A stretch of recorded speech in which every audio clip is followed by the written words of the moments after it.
This is the Apocrypha of Azazel podcast. I am your host, Azazel, the god of death. Remind you that I am reading through my journals, and therefore this podcast is a series of audiobooks. So if you haven't started with episode 1, I recommend that you go back and listen to episode 1 before you move on. We're actually at the end of the last chapter of a book called The Great Deceiver. So if you want to know what's going on, listen to the prior chapters. Now, if you just happen to miss the last chapter, let me give you a few quick reminders so we can move forward with the story. The last chapter was called The Balls, and that's where I told you that I made a new god, and I called him Baal, spelled B-A-A-L, and I gave this new god to the man Kane, who was my pawn, and all of Kane's people, and I used that false god to encourage Kane's people to migrate what I told them was the Promised Land. Meanwhile, I was also busy creating a new race of demons, which I called the Lesser Baals. Now, I chose the name of that made-up deity, Baal, for a specific reason. Now, the reason I did all this will become clear. For you see, just as I was at the height of my designs on Terra, Lucifer called me back to Illusia and demanded that I answer for my crimes in getting him embarrassed when the Archangel Michael punished him for the way Lucifer treated Eve. And when Lucifer had me down in Illusia, he intended to destroy me. Little did he know that I knew his plan all along, and so, to ward him off at the pass, I did him with a new race of demons to worship at his feet, and I also gave him the woman Lilith to be his concubine. And that's when I also encouraged Lucifer to take on a new cognomen, specifically the name Baalzebub, in recognition that he was now the father of the demon Lesser Baals, and as a tribute to the evil spirit of the hell world of Illusia, Lucifer's father Zebub. Naturally, Lucifer accepted my advice, and I became the talk of the town down in Illusia. I also got sent back to the planet Terra, where I could further my own secret plans. In short, at the end of the last chapter, everything was going swimmingly, and I couldn't be happier. And now we're about to finish the book called The Great Deceiver. But don't worry, this is not the end of the chapter. It's only the beginning. More books will soon follow. But we can't get to any of those until we walk through the last doorway for this book. Are you ready to go through that doorway and learn the final truths of this book? Well then, let's do it together. The final chapter of The Great Deceiver is something I titled Forward the Foundation. I mean, the fact is, Baalzebub just couldn't leave well enough alone. I mean, perhaps if he had, I may well have helped the fool escape from his prison world of Illusia. But alas, Lucifer continued to keep bothering me, and I found it downright annoying. Lame. The Dark Prince's hopes got so high that either he just didn't trust me to complete the job of helping he and his father escape, or else he wanted to give me extra support to complete my work faster. Either way, eventually the Lord of Illusia started sending more and more of my colleagues to the planet Terra. Now, I didn't exactly want any help, but thankfully it became apparent that some of my fellow godlings were no longer fans of Lucifer, regardless of his name or his father Zebub. Case in point, one of Baalzebub's strongest lumenarcs, we shall call him Roki, but you may know him as Loki or Prometheus, or perhaps by his true name of Uriel. Either way, when Roki came back to Terra, he immediately began to question whether it was wise to have rebelled against the high god Ah in the first place. Now, I have to admit, I watched in horror as Roki actually tried to go back to Illyria, but I laughed long when I witnessed that he was not successful, because Michael and a host of Ah's loyal lumenarcs repelled Roki back from the heavens. Roki was told by Michael that if he wanted to get back to Illyria, he would have to atone for his sins. Yes, they actually said that. Can you believe it or not? Did they steal a page from my book? Seriously, I'm not making this stuff up. It's comical, right? The way Rocky was to atone for his sins was by rescuing the Stellar One souls who were trapped on the middle plane, and Rocky's job was to help them all return to Illyria. Now, since this was a mission doomed to failure in my book, I believe that Rocky was surely doomed for all eternity, which I found incredibly amusing. Now, meanwhile, 3 more of my colleagues, the goddess Alyssa and the god Pan, who you've met before, and another who we'll call Osius, also foolishly rebelled against Lucifer's commands. Yet what I found curious is that rather than try to get back into Illyria, these 3 godlings instead chose to try to make the middle plane their ultimate home. Now, I thought all of them were fools, but they were fools who were my problem, because Rocky, Pan, Alyssa, and Osius all chose to make Terra their home planet, and thus I was forced to pay attention to them. Meanwhile, when Baalzebub discovered their treachery, I was sure he would recall them back to Illusia and try to destroy them. But what I didn't expect was that would actually protect these traitors. Yet that's exactly what happened, because Michael the Mighty made another rare appearance in this universe and offered to protect them all from being pulled back to Illusia, so long as they promised to fight against Baal's minions in this dimension. I was initially appalled by this. I also found it very telling, for it seemed that Michael's efforts to keep them on this middle plane proved that one of my earlier theories was in fact correct. If you recall, I surmised that Lucifer's fallen lumenarcs could destroy this middle dimension, and that by doing so it would adversely impact the high god and maybe even destroy it. Michael's action showed me that I must be on the right track. Unfortunately, I had little time to pat myself on the back for being so smart, because when my master Lucifer realized that he couldn't recall any of my backstabbing colleagues, he did the next best thing and brought me back to Illusia to answer for their crimes. I mean, it was everything I could do to fend off disaster, since Baalzebub was blaming me for everything that went wrong. I had one last card to play. Send Inanna and Samyaza with me, master. I begged, groveled, and did whatever else was necessary to survive. Together, my lord, we can set things right. Now, the Dark Lord knew well that these 2 lumenarcs I named were perhaps the most twistedly evil of all of the fallen ones in his stable. In addition, it was no secret that Samyaza and Rocky hated each other, so the thought that the former would teach the latter a lesson for his treason was too much for Baalzebub to resist. In the end, the Lord of Illusia agreed to my plan.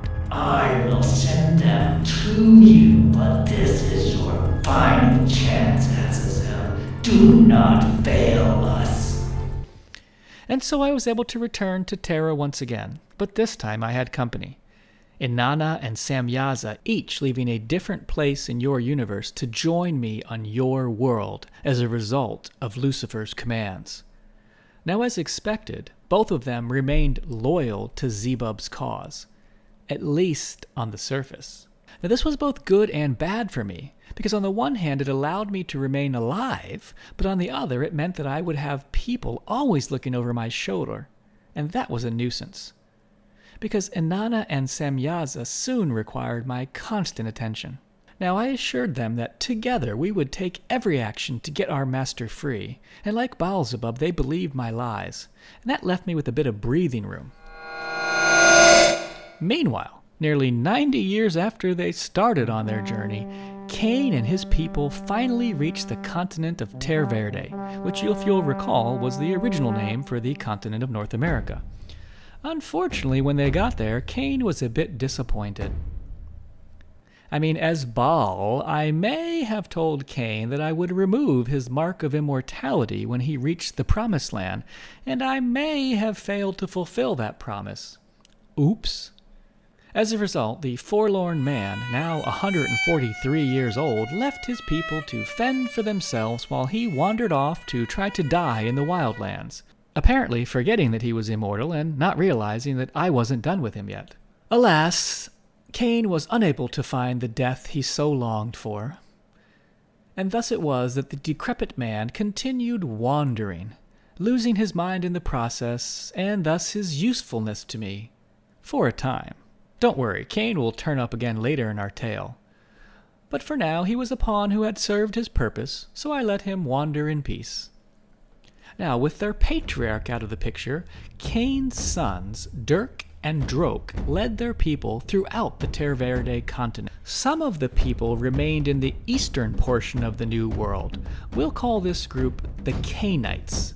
But outside of their name, they're largely unimportant, particularly because these Canaanites fell away from the worship of Baal and actually worshipped their patriarch Kane. You'll learn more on them over time. In addition, another band went south, and they eventually fell under Inanna's control.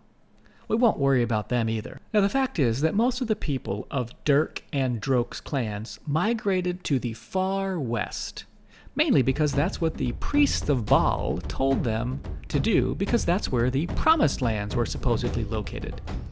Now, when they finally passed through the mountain range that had separated the continent of Terra, they discovered a fertile land which they named Gore.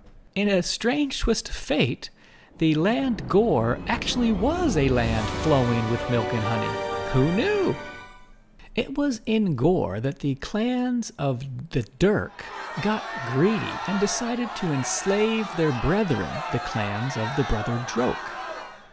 Now, when I finally returned and got a chance to see all of this in action, I decided to let events play out. In fact, I discovered that I rather liked these people who called themselves the Drokka, especially because they remained ever loyal to the made-up god Baal and more or less easy for me to influence. As for the slavery of Drok's clans, it lasted about 400 years, but eventually a savior by the name of Ajax led them to freedom. Ajax's tale is eerily similar to that of Moses and the Israelites, although Ajax did his work about 17 centuries before Moses' time. It makes you wonder, doesn't it? Which story is the true one? Now, Ajax and his Drokka then installed themselves in the caverns and passageways of a mountain range that would eventually become known as the Rocky Mountains, partly because the Drokka developed a religious system during their enslavement that placed my fellow lumenarc Rocky as their lord. Now, I'll admit, had I been paying much attention to all this, and had I known about it, I would have tried to nip that right in the bud. Unfortunately for me, I didn't, and with Rocky protecting his new people, I lost some, but not all, of my ability to control them.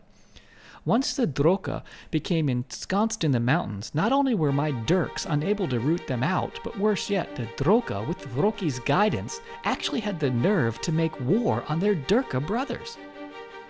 The Drokka claimed they were fighting a holy war mandated by Rocky himself. In reality, the Drokka were merely pawns in an age-old squabble between Rocky and Semyaza that had now boiled over onto the planet of Terra.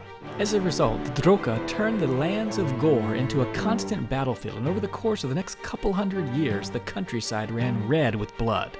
There were 3 Drokka purification wars, the death of Ajax marking the end of the last one, followed by 60 years of Drokka-Durka death wars. Now, neither side won a decisive victory. Of course, does anybody ever really win at war? But one thing did occur. The Durka and the Drokka solidified a hatred for one another that would last for centuries to come. And that hate was something I could make good use of. Now, while all this was going on, a man by the name of Enoch became another unexpected thorn in my side. Now, you may recall that the man Kane had 3 sons, Dirk, Drok, and Enoch. But the Enoch I'm talking about is not Kane's Enoch, but instead a direct descendant of Adam via his son Zeth. Apparently, there just wasn't enough imagination back then to come up with new names, and so everybody shared similar names. I don't know. Whatever the case may be, this guy's name was Enoch.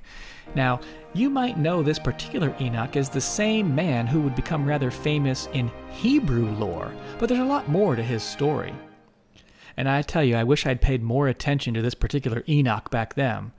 But alas, there's only so much time in the day, right? I mean, what can a god do? Now, this particular Enoch was born about 6 centuries after the debacle that occurred in the Garden of Eden, if you're still keeping the timeline of events. And even as a child, this Enoch had visions about God. Now, not the made-up Yahweh figure I taught Adam and Seth to worship, but apparently a creator God that Enoch knew only as the one true God. Now, I didn't know any of this back then, and worse yet, Adam and Seth never told my Yahweh about Enoch's issues when I spoke to them as Yahweh. Now, at 65 years of age, Enoch fathered Methuselah, another whack job if you ask me. And he secretly taught his son Methuselah to worship this mysterious one true God.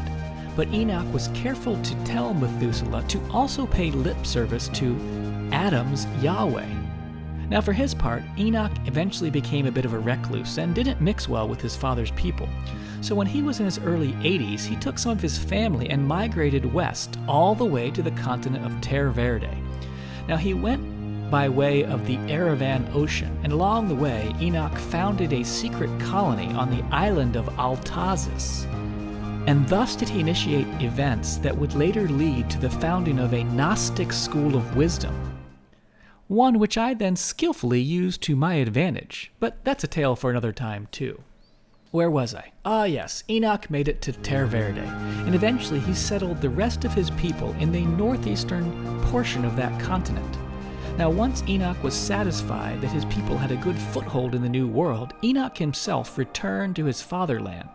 The story goes that he was eventually taken up to the heavenly world where his one true God lived, and thus never died. I can't verify that, but that's what the tale says. In any case, once I got wind of these new intruders on my continent, I inspired the Canaanites to mix with the Enoch people. And for the most part, these newcomers were well absorbed by the sons left by Dirk and Drok's clans. Only a few purebloods remained, but they were in a small area along the eastern coast of Terra in the forest lands, and their numbers were so minuscule I didn't bother to keep track of them. And this was perhaps my greatest mistake. Now, the end result of everything I've told you so far is simply this. By now, the continent of Terra was overrun with a mix of people, from the legendary Mylars and Amarosi of ages past to the common clans of the Dirks, the Droks, the Enochs, and the Canaanites, and of course the scores of creatures of my own creation, including the brutes, the gups, the leopards, and numerous other warped beings I have yet to tell you about, all of whom were contending with one another for resources and land. Add in the fact that Inanna, Samyaza, and myself all made our homes on this continent, along with Pan, Alyssa, and Roki, and it didn't take a genius to figure out that Terra was a disaster waiting to happen. And disasters always make for good stories, right? Okay, so where does that leave us? Well, first off, this knowledge should correct a lot of the misguided history or religion you've been fed in the past. Furthermore, it should bring you up to speed enough for you to at least be able to make some sense of the main stories the god Ah wants me to share with you. And like I said, I don't think that you knowing what I'm about to tell you is going to make one bit of difference as to whether your soul will end up in Illusia or Illyria. But hey, the big boss thinks it will, and since Ah gives the orders, my job is to follow them. Therefore, without further ado, let's close out this book and begin a new one. Let me tell you about the War of the Ghast. That's a tale about Hacktor Derkillez, the legendary king of the Drokka clan, who was given a weapon of mass destruction by yours truly, and encouraged to make war on his rivals. Now with the Ghast, Hacktor believed that he would lead his people to victory and earn fame and fortune for himself, while my plans were to use that war to further my own designs. Unfortunately for both of us, there were other players involved in this War of the Ghast that pushed us all down a far different path than either of us could have imagined. But we'll begin all of that in the next episode. In the meantime, I want to thank you for listening to this first book, The Great Deceiver. If you enjoyed it, I encourage you to tell your friends about it and share this podcast with them. Give it a thumbs up and send me an email on my website. In fact, why don't you go to my website right now, apocryphaofazazel.com. When you're there, you can join my book club, and hey, you can even start to read the other books on the website right now. If you can't wait for the next episode to come out, start reading The War of the Ghast right there on my website. You'll also get a taste of the next trilogy I'm working on, called A Grim Future, a book that is being published right now on Apocrypha of Azazel. Finally, let me close out with a few thank yous. You know the drill.